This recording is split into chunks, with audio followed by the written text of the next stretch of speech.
Selamat siang, salam sejahtera bagi kita semua, Shalom. Yang saya hormati Ketua Satu Majelis Sinode GPIB, Bapak Martin Kabesi.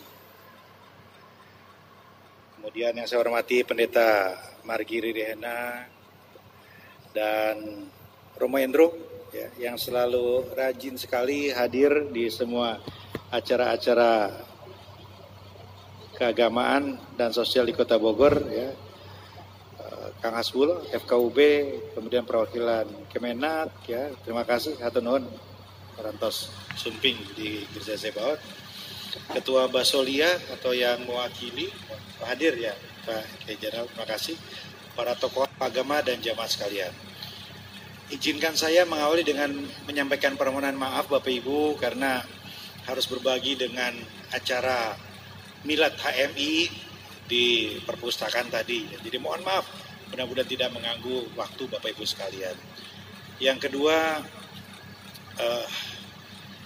saya ingin sedikit menceritakan. Jadi ketika malam Natal kemarin Bapak Ibu,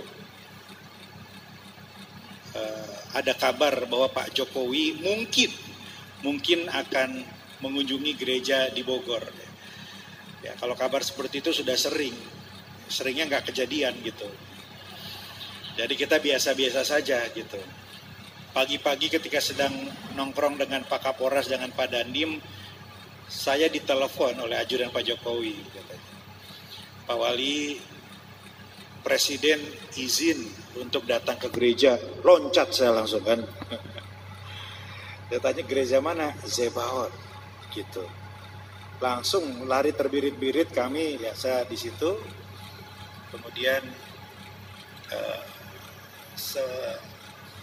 begitu ketemu Pak Jokowi menanyakan beberapa hal tentang gereja Zebaot ini. Saya sampaikan usianya sudah 103, ya. Dulu waktu 100 tahun itu 1 abad.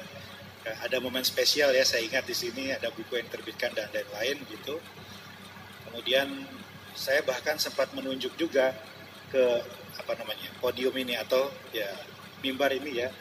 Pak Jokowi konon kabarnya, ya, ada jalan Pak nyambung ke sana ke tempat tinggal Bapak sebelum itu. Agak kaget beliau, agak kaget. Jadi kalau tiba-tiba pas pampres nanti tiba-tiba muncul di situ jangan kaget juga. Intinya kami berbicara singkat tentang sejarah gereja Zebaot gitu. Dan juga kemudian Pak Jokowi ngajak saya untuk naik satu mobil bersama-sama, ya kan gitu. Walaupun jaraknya dekat hanya sampai katedral gitu.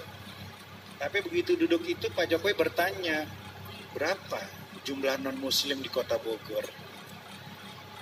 Gimana kegiatannya gitu. Saya agak kaget juga diberondong pertanyaan-pertanyaan seperti itu. Kemudian ketika menunggu di katedral, agak lama menunggunya, biasa hebat itu Pak Jokowi. Dia nggak mau mengganggu gitu, ya. Nggak mau, saya nunggu aja, mungkin setengah jam, ya. Setengah jam nunggu di situ dan kita berbincang tentang kegiatan-kegiatan keagamaan di Kota Bogor, ya. Saya rasa saat itu momen yang agak langka, ya, karena agak dalam bicara soal itu. Dan dari situlah Bapak Ibu keluar, saya kira, ya, satu pernyataan yang menyentak nasional ketika beliau mengumpulkan seluruh gubernur, bupati, wali kota di Sentul beberapa hari kemudian. Kata beliau begini, jangan persulit kalau ada yang mendirikan rumah ibadah. Jangan sampai ada kesepakatan yang mengalahkan konstitusi. Itu kata beliau. Nah, itu merujuk Bapak Ibu obrolan kami bersama Romo Endro juga ketika kami bercerita bahwa di satu kota, nggak usah disebut kotanya lah, ya gitu, ada gereja itu nggak bisa berdiri. Kenapa? Karena di kota itu dulu ada kesepakatan nggak boleh ada gereja gitu. Pak Jokowi langsung kaget, masa? Mukanya agak merengut lah, kira-kira begitu. Nah, kami bersyukur Bapak Ibu kemudian itu rupanya ditarik menjadi perbincangan yang serius dan mengeluarkan pernyataan seperti itu dan menjadi atensi semua. Artinya apa Bapak Ibu? Negara ini sudah berdiri 77 tahun, gereja ini juga sudah 103 tahun, keniscayaan itu keharusan, perbedaan itu sunatullah, tapi kebersamaan harus selalu kita perjuangkan tanpa henti, Bapak Ibu.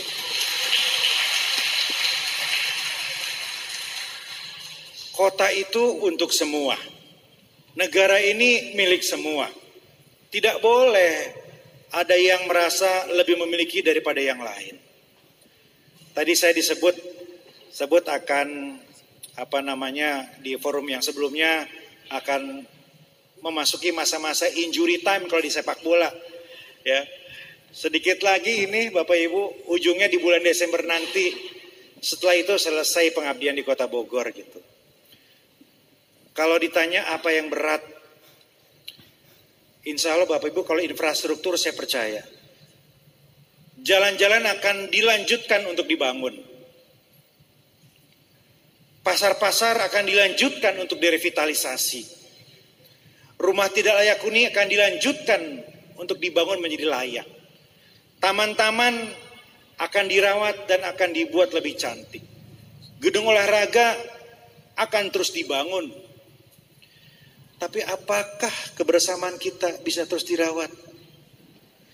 Apakah minoritas terus dilindungi?